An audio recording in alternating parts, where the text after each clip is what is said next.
I was down. I thought I would die. This woman here never placed the call. The parents were weird. The parents kept calling me, and the parents would even be the one to call her, to even ask me, has she called you? And I'll be like, no, but you can talk to her. She's your child. You didn't meet her at home? I didn't meet her at home. I didn't meet children. I didn't meet anything called asset. Even a pin in our house. That video here that I did when I got to the house that night. Even a pin. I didn't meet it. We have 4-bedroom flat. Mattress in each room. She packed everything. The furniture said that she's claiming that she bought, because she's claiming that she bought everything in the house. And I don't know how that's possible. She packed everything. Even the generator. Because when she was complaining about generator at home. So why have you brought her here? I brought her here because we married for a while, for like 15 years now. And then throughout the course of the marriage, we've had our own share of ups and downs in marriage. And then I noticed that most of the issues that we discussed, the issues raised, whether genuine or not, that we discussed, and I believe that we were able to resolve.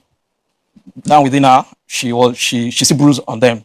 And then she uses that, or maybe not only that, to create unnecessary issues at home. Like, she doesn't want me to talk at home. She just wants to be in charge of the home. Any small thing, she's shouting at me. The most annoying part about her shouting at me is, I told her that we've had issues with the partner, we shouted at each other, and I said, okay, this thing has to stop. But she likes to do it in the presence of her children. I told her several times, she loves to do it. So she does a lot of things, and at some point, I developed high blood pressure at home. She's aware. And if I know that she's aware, because recently, before what brought us here happened, she told me, specifically October last year, that don't worry, I will do something very soon to shock you. And I know the BP you have. I caused it. And this one I'm going to do is going to raise the BP and it's going to kill you. She told me that. That was October last year. She was just this thing. And she said this. And I would like to place it out for everybody watching. If that is what women think it's really happening. Because she told me that she will show me that she's a woman and whatever she says is what will be believed. So I need that to be on the record. So we've had issues in the past, so many issues, but I try to let them go. For like 5-6 years now, I've tried to maintain peace as much as possible with her home. But one thing I discovered is that why I thought I was building a home with her, it turned out that she was just deceiving me all this while. Your Honor, September last year, my wife, I can still call her, though she said that I shouldn't be referring to her as that. And the children, we have 2 children. We were all together at Lakwe Lake Resort for a week. Yes, it was costing our workplace, but I joined her thinking that it was a family picnic, thinking that it was a family time to, get together and all that. I never knew that despite all we had then, the beautiful moments we had, she had something in her. She was preparing, planning. Shortly after that outing, I traveled and I came back. And before I traveled, actually, because these days when she starts her troubles, she knows how to use that silent treatment. And all I do most time is that I just let her be. Because I've come to realize that when she starts trouble at home, initially, we have our own personal house built by us. But some years ago, I noticed that she started trouble on top of that house alone. In fact, she sees the document of the house. She said, she still threatened me with that document recently, before what she did. That she will sell the house, she will do this, she will do that, after all she has to do. But that's not even the issue. But why I brought that in is that for like 6-7 years now, I had a place outside that I rented. I rented that place because of work anyway. And she knows they come there, the family comes around for holidays, or even at times, like, for example, last year, August, she wasn't around because of her job. And it happened to be the time when the children were on holiday. They were with me. The children were with me throughout the entire August last year until she came back. So they come around all along like that. But I noticed like that when we went to Lakwe last year, when we came back to that same apartment, I noticed that she moved all her things. She has moved all her things. And I asked her, especially the pictures on what have you. And she was asking me, she doesn't know. I know her stock in trade when it comes to lying flippantly. She doesn't care whether I know that she's lying or not. And she was even telling me, maybe it's people who is the girlfriends. And I know she normally brings in that accusation of girlfriends that she cannot substantiate. So how long have you lived apart now? Ma? How long have you lived apart? That we've been apart. Lived apart. You said you live No, I didn't live apart. Okay. I stayed there for work. So I come home at times weekends. Most time weekends. But at times when she starts trouble at home, I just stay away. At times 2 weeks. You got an apartment somewhere else? Yes. Okay. I was working at on the island actually. Then we are on the mainland. When did you start working on the island? Ma? You've been working on the island all this while? No. I started working on the island in 2019, and that's when I got the apartment. Okay. Yeah. So you have a backup apartment, yes, where you stay during the week, yes, and come home at weekends, yes. And at times the children comes to you during holiday. Yes. She doesn't come. She comes. Okay. She comes, except if she's not around, like last year August, that she wasn't around. So it was only the children that were. I came around. Yes. Okay. Yes. So I was actually building a home with her, but I never knew she wasn't building a home with me, because she tried all sort of things to manipulate me, to manipulate people against me. I knew my mom for 39 years. We never had issue. 2019, the year my mom died, for 1 month, I didn't talk to my mom because she manipulated my mom. For that 1 month, I was angry with her because of, I don't know how she plays the matter, how she manipulated my mom, that my mom also didn't bother to ask me what happened. She was angry with me, and both of us are angry. Until I got to know later that she even told my mom that she knows how to package a story. Like, my mom didn't know about Lekki. My mom doesn't stay here in Lagos. But she told my mom, I rented a place in Lekki. I've got another woman there, that I even bought a car for the woman. And she did this, she knows how to gaslight, because she did in a way that she was telling my mom. My mom told me this later, that she was telling my mom that the money I should have been sending home, I was wasting it at Lekki or thereabout. And that got my mom hungry. And it caused a rift, serious rift between me and my mom, until we were able to settle it. In fact, the last day I spoke to my mom still referred to it. I never knew to what the last day we talk. She still referred to it. Don't be hungry about the other day. I said, man, don't forget, we sorted it. I've noticed that for one thing at home, even when I'm done, she doesn't care. Sometimes 2021, I recall, I was at my apartment there. I was down. I thought I would die. This woman here never placed the call. The parents were weird. The parents kept calling me, and the parents would even be the one to call her, to even ask me, has she called you? And I'll be like, no, but you can talk to her. She's your child. Throughout that period. And there were other situations like that she would not care. I don't know. Whatever that is, because we didn't start like that. I must be sincere. But I don't know. Now, that period I said I came home November last year, I was down with that high problem, with headache and all that. She didn't say anything. That week, she just told me she was going somewhere weekend though. I said, okay, where? She didn't bother. Okay, how do you want to get there? Because part of my own concern, how do you want to get there? If it's something that I can arrange, or if so, because most of the time I've been a driver. It's not that she cannot drive, but at times, at some places I know she may not be confident enough to drive to. I drive her. So many interviews she had for jobs. I've been the one driving her. Anytime she has a job that she does in Abuja. She's your wife.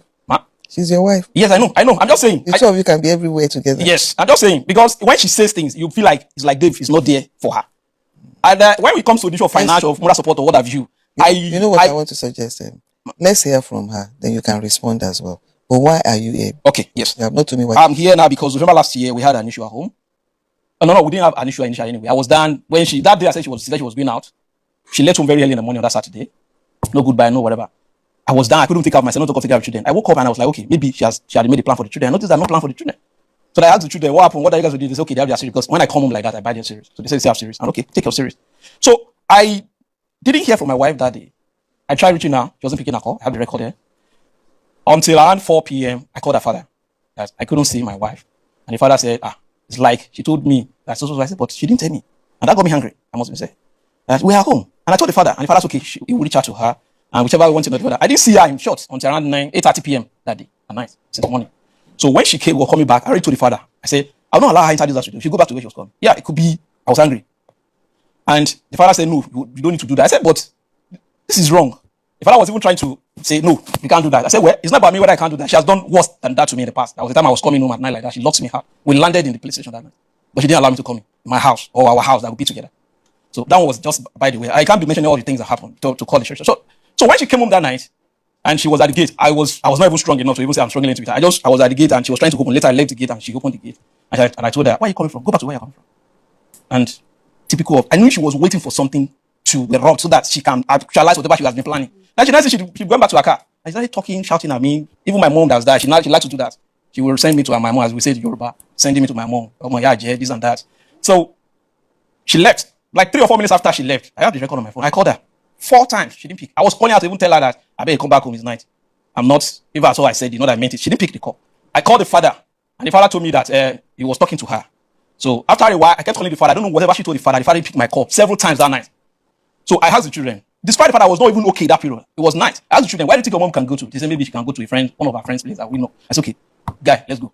I drove there to look for her, and they told me that she was not there. But I believe that those people knew where she was, but they were playing. I said, okay, no problem. I left. I came back home. So throughout that night, my children, I was even asking the last one to hit. That one refused to hit.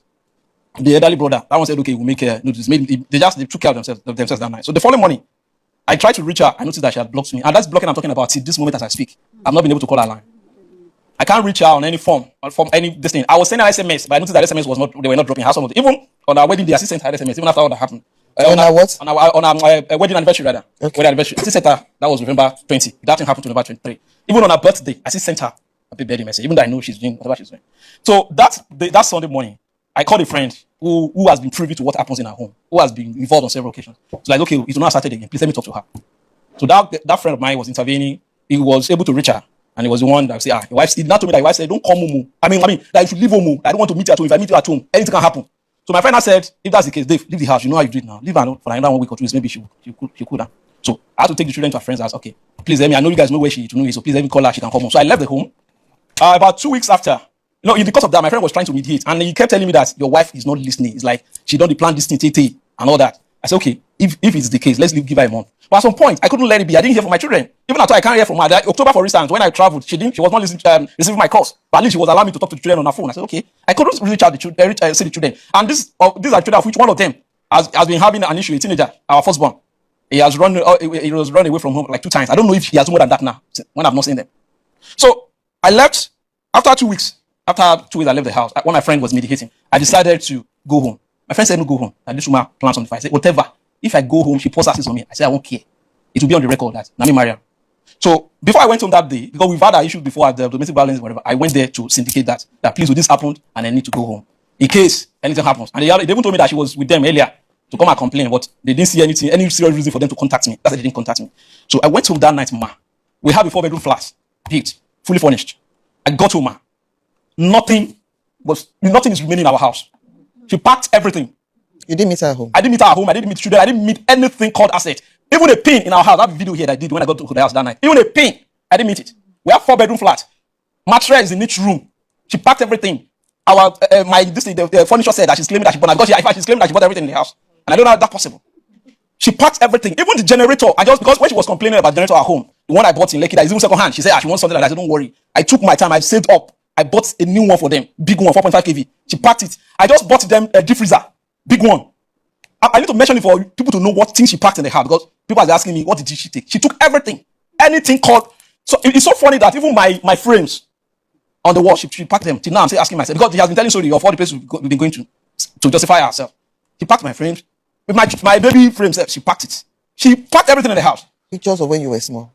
Yes. That's what you mean? Yes. By the police stations, they've been involved. The DPO, at some point, the DPO wanted to prostrate for her, to let peace reign. And I was like, no, sir, you can't prostrate. I don't know, maybe the man was just say, should I prostrate for you? Madam, please let peace reign. And the man said he will keep intervening. One of the women there, the police officers there, has been contacting both of us, talking to me, talk to her and all that. We've taken the matter back to domestic violence. She wouldn't allow them to mediate, to solve it. At some point, I took a matter to gender desk, because I felt like, okay, at this point, people are saying, leave the asset aspect, concentrate more on the children. So I said, okay, let me look for unfair asset to my children. She didn't let us have a head on there. So, and it was because of that I talked to my lawyer, and my lawyer said, don't you know about justice court? I said, I know, that it never occurred to me. That take your matter to justice court. Let's see what they can do. So I'm here because I want unfettered access to my children. What do you have to say to all this? Thank you, Your Honor, for the opportunity. As he said, we have been married for about 15 years, and I'm not surprised by all he has said. That is the way he is. He has a history of domestic violence. After we got married, he told me, come, I stooped to conquer. In my family, men are worshipped. He said that in his family, they worship men. That whatever he does to me, nobody can hold him accountable for it, that I belong to him. So he started demonstrating all manners of wickedness, even things that should not cause issues. When was that? We got married in 2010. He started generating... When did you notice this? 2 weeks after we got married. How many children do you have? 2. You have 2 children between? Yes. Okay. 2 weeks after, even things that should not cause it, they will make a big issue out of it and start beating me. There was a day, my tailor that has a shop adjoining to our house said her light tripped off and she needed power supply to iron clothes. I said, madam, you can come in, there's no problem. And I plugged her iron in our sitting room for her to iron. She ironed the clothes and left. So later when he came, I said, it's like we have a power supply issue in the compound. That the shops outside, they don't have like that. We're even fortunate to have like that. The tailor there came to iron clothes. And he was like, what? The tailor came to iron clothes in my house? I was like, calm down. It was the sitting room. I didn't take her inside the room. That's the way I was raised. Our gates are always open. No. He beat me up on top of that issue. At some point, he told me, even if I beat you, blind your eyes, knock out all your teeth, you are my wife and you will remain my wife. Nobody can do anything about it. I tried to tolerate it. I kept on managing the situation. This issue of the worship men in their family caused his loss of job. Few months after we got married, barely 3 months after we got married, he lost his job because his supervisor was a woman and he was rude to that woman and his appointment was terminated. He came home jobless. Newly married, I was already pregnant. So I had to take up the family responsibilities. House rent, baby things, delivery, everything. Buy everything.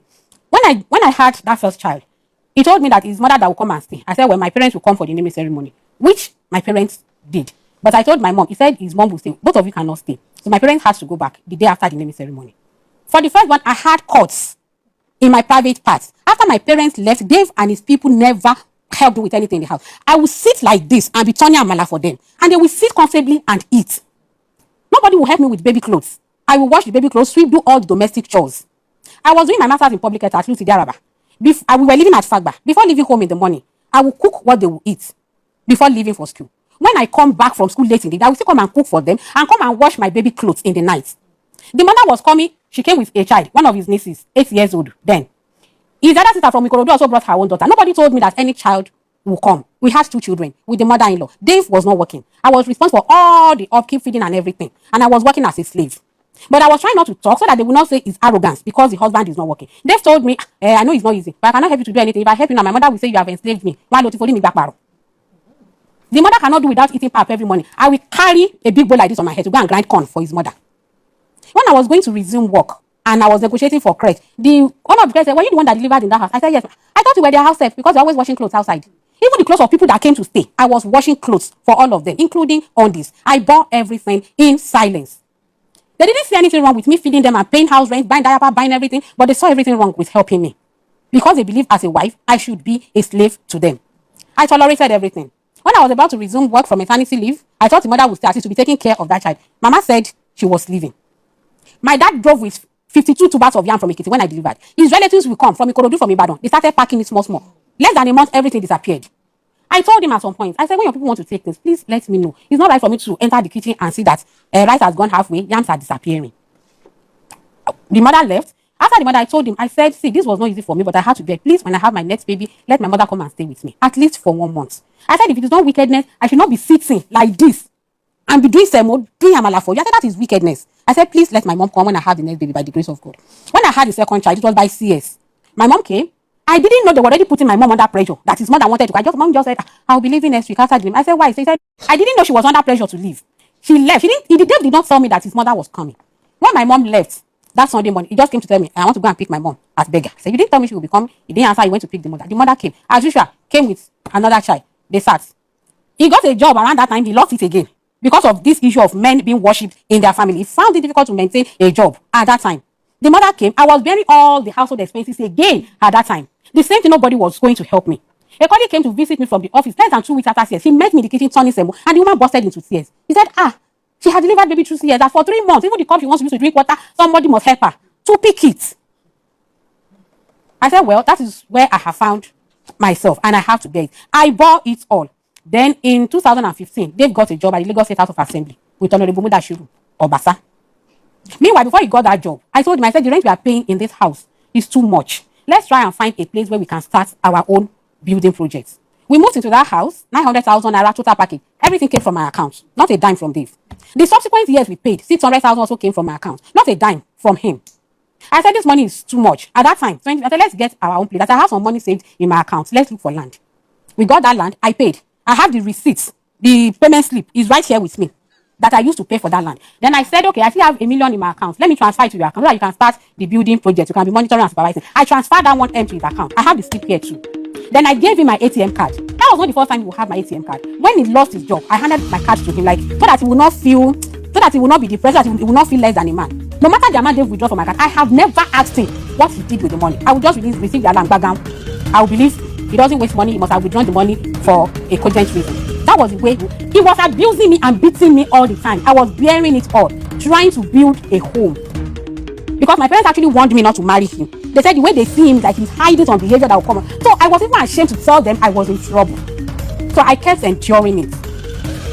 Then he got a job in 2015 with Honorable Mudashiru Obasa, and Dave came out with full-fledged violence. Then he started dating a girl called Ifeoma Isaac Lovett.